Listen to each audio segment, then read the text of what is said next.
আমরা যেটা দেখে এসেছি এখন আপনার যে সমস্ত ফ্লোরে আগুন লেগেছে, বিশেষ করে 4টি ফ্লোর খুব বেশি ক্ষতিগ্রস্ত হয়েছে।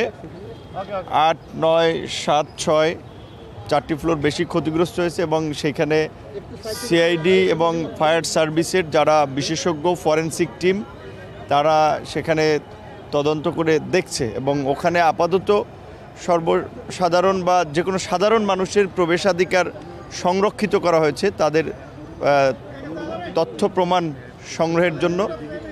বাংলাদেশের হৃৎপিণ্ড হিসেবে খ্যাত সচিবালয়ে এই ধরনের একটা মর্মান্তিক দুর্ঘটনা ঘটে গেল, এটি এমনিতে কোনো দুর্ঘটনা নাকি কোনো মানবশ্রেষ্ঠ পরিকল্পিত ষড়যন্ত্র, সেই বিষয়টি খতিয়ে দেখতে হবে। আমরা অনেক দিন ধরেই দেখছি যে এই সরকার দায়িত্ব নেওয়ার পর থেকেই দেশকে অস্থিতিশীল করার জন্য এবং সাম্প্রতিক সময়ে সরকারকে ব্যর্থ করার জন্য নানান ধরনের তৎপরতা লক্ষ্য করা যাচ্ছে। সচিবালয়ে আগুন এবং আগুনের যে ধরন, আসলে যেগুলো আমরা ভিতরে গিয়ে দেখলাম, বিশেষ করে আপনার একাধিক জায়গা থেকে আগুনের বোধহয় সূত্রপাত এক জায়গা থেকে না 2 জায়গা থেকে, সেটুকু তো এখনই সুনির্দিষ্টভাবে বলা যাচ্ছে না। তবে দেখা যাচ্ছে যে বিভিন্ন জায়গা থেকে আগুন লেগেছে, তার একটা আলামত লক্ষ্য করা যাচ্ছে এবং যেভাবে কয়েকটি ফ্লোর একেবারেই কয়লা হয়ে গিয়েছে তাতে বোঝাই যাচ্ছে যে মানে এটা কোনো স্বাভাবিক কোনো মানে দুর্ঘটনা না। আমরা যেটা ওখানে দেখলাম যে আপনার 5, 6, 7, 8, 9 বিশেষ করে এই 5টি ফ্লোরের মধ্যে 4টি বেশি ক্ষতিগ্রস্ত হয়েছে। আপনার 7, 6, 8, 9 এগুলো একেবারেই মানে কয়লা হয়ে গিয়েছে। বিশেষ করে জনাব নুরুল হক নূর, আপনার দৃষ্টিতে কি মনে হয়েছে, এটা কি নাশকতা নাকি দুর্ঘটনা? আপনার প্রাথমিক পরিদর্শনে কি মনে হলো? প্রথমে আসলে অনুমান নির্ভর তো ওইভাবে এরকমের ঘটনায় কথা বলা খুব মুশকিল, তবে তারপরেও ঘটনাগুলোর ধরন দেখে আসলে এটা স্বাভাবিক কোনো দুর্ঘটনা মনে হয়নি। পরিকল্পিত ঘটনাও হয়ে থাকতে পারে, বিশেষ করে আপনার যেভাবে মানে আগুনের সূত্র তার আশপাশ যদি পুড়ে যেত, যে বিল্ডিংয়ের এই মাথা থেকে ওই মাথা মাঝখান দিয়ে আগুন লেগেছে, আবার মাঝখান দিয়ে অনেকখানি পুড়েছে, আবার 2 সাইড পুড়েছে। যেমন আমাদের এই 2 জন ছাত্র উপদেষ্টা তাদের যে আপনার দপ্তর, আপনারা জানেন যে একই ফ্লোরে এক মাথায় আপনার এলজিআরডির আরেক মাথায় হচ্ছে আপনার ডাক টেলিযোগাযোগ, সেই 2 মাথায় একেবারেই মানে ওইরকম কিছু বলা চলে যে লাইক কেউ ভালোভাবে মানে হচ্ছে কি যেভাবে আসলে আগুন লেগেছে তাতে বা আগুনের যে ধরন তাতে আমাদের কাছে মনে হচ্ছে যে স্বাভাবিক ঘটনা না, এর পেছনে ষড়যন্ত্র থাকতে পারে। ক্ষয়ক্ষতি ওনারা সঠিকভাবে তো আমরা বলতে পারবো না, ওনারা বলতে পারবে। বাহ্যিক ক্ষয়ক্ষতির চেয়ে অবকাঠামোর ক্ষয়ক্ষতির চেয়ে ওখানে তো অনেক ধরনের সব মিনিস্ট্রিরই গুরুত্বপূর্ণ ডকুমেন্ট রয়েছে, যেহেতু ওখানে প্রায় আপনার 5-6টা মিনিস্ট্রির মতো ছিল। ভবনই আপনার ওয়ালই আপনি দেখলে যে ইটের পলেস্তারা খসে পড়তেছে, এরকমের অবস্থা যে আগুনের কারণে। সেখানে রুমের ফার্নিচারটা নিচে তো থাকার কথা না, ফাইল টাইল হয়তো কিছু হয়তো পাওয়া যেতে পারে। হ্যাঁ, কক্ষগুলো পুড়ে গিয়েছে এবং কিছু ক্ষেত্রে বিশেষ করে শঙ্কার জায়গা, যেটি আমাদের উপদেষ্টারাও বলেছেন যে তারা ইতিমধ্যেই বিগত সরকারের আমলে যে সমস্ত প্রজেক্ট এবং বিশেষ করে দুর্নীতি লুটপাটের একটা মহামারীর ঘটনা ছিল, সেগুলো নিয়ে তারা বেশ কিছু তদন্ত এবং তথ্য প্রমাণ সংগ্রহ করে কাজ শুরু করেছিলেন।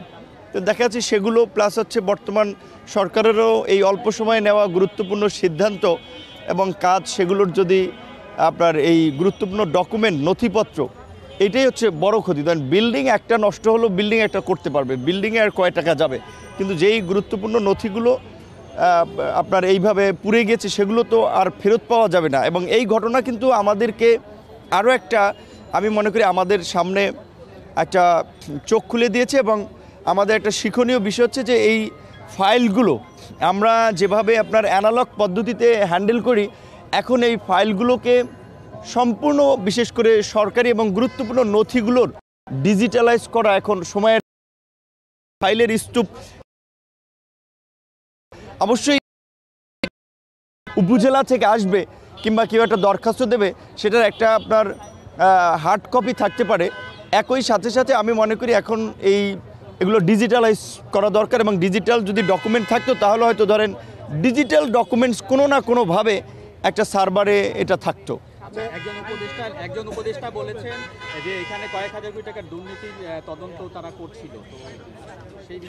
না, স্বাভাবিকভাবে এখানে তো যেহেতু একাধিক মিনিস্ট্রি ছিল এবং বর্তমান এই সরকারের তো একটা অগ্রাধিকার, যেটা আমরাও বলেছি যে বিগত 16 বছরে যে দুর্নীতি এবং লুটপাট হয়েছে সেগুলো তো ইতিমধ্যেই বের হয়ে আসছে, এবং সেটা নিয়ে তো সরকার কাজ করছে। এবং আমরা অভ্যন্তরীণভাবে আলাপ আলোচনায় এবং পাবলিকলিও আমরা বলেছি, বিশেষ করে বিভিন্ন উপদেষ্টার সাথে যখন আমাদের ব্যক্তিগত বা আলাপ হয় সেখানে আমরা বলেছি যে আপনারা অন্তত গত 16 বছরে প্রত্যেকটা মন্ত্রণালয় ওয়াইজ কীভাবে দুর্নীতি এবং লুটপাট হয়েছে তার একটা শ্বেতপত্র, তার একটা ডকুমেন্ট আপনারা জাতির সামনে প্রকাশ করেন। সিপিডি সামগ্রিকভাবে একটা অর্থনীতির খাতের যে শ্বেতপত্র, দুর্নীতির শ্বেতপত্র, সেটা প্রকাশ করেছে। কিন্তু মন্ত্রণালয়গুলো যদি সুনির্দিষ্টভাবে তাদের মিনিস্ট্রি ধরে কাজ করে তাহলে কিন্তু সেটা আরও ব্যাপক আকারে তারা বের করে আনতে পারবে, এবং সেই কাজ তারা কিন্তু শুরু করেছে।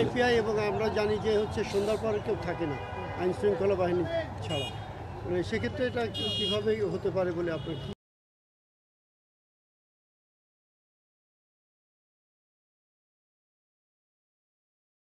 এই যখন ধরলো এবং সেটা আপনার সেই রাত্র 1টা থেকে এই ভোর প্রায় 8:30 বা 8:20 এরকম নাগাদ লেগে গেল। এটাও তো আমাদের আপনার বিশেষ করে একটা মানে চোখে আঙুল দিয়ে দেখিয়েছে আমাদের সিস্টেম কত দুর্বল। দেখেন ফায়ার সিস্টেমও কত দুর্বল। সচিবালয়ের মতো জায়গার আগুন নেভাতে যদি এত ঘন্টা লাগে, এখানে ফায়ার সার্ভিস ছুটি থাকলেও এখানে তাদের তো আধুনিক প্রযুক্তি ব্যবহার করা উচিত, এবং সচিবালয়কে যদি মুহূর্তের মধ্যে 2-1 ঘন্টার মধ্যে যদি পারে তাহলে তো তারা যে এখনও অ্যানালগ সিস্টেমে পড়ে আছে এটা তার প্রমাণ। তো আশা করি সরকার এই ঘটনার থেকে বিশেষ করে শিক্ষা নিয়ে আপনার আমাদের নথিপত্রগুলোকে ডিজিটালাইজ করা এবং ফায়ার সার্ভিসকে মানদাতার আমলের যন্ত্রপাতি ব্যবহার থেকে কিভাবে আধুনিক যন্ত্রপাতিতে নিয়ে আসা যায় এবং আরও প্রশিক্ষিত করা যায় সেই দিকে নজর দিবেন, এবং এই ঘটনার অতি দ্রুত একটা সঠিক এবং স্বচ্ছ তদন্ত জাতির সামনে উপস্থাপন করবেন। আমরা তদন্তের নামে যেন কোনো কালক্ষেপণ না হয় এবং তদন্ত যেন আবার সেই ঝুলে না থাকে আমলাতন্ত্রের ফাইলের মতো। অনতিবিলম্বে আমরা এর একটা সঠিক আপনার তদন্ত দেখতে চাই এবং আশা করি সরকার সেটি করবে। ধন্যবাদ। ধন্যবাদ।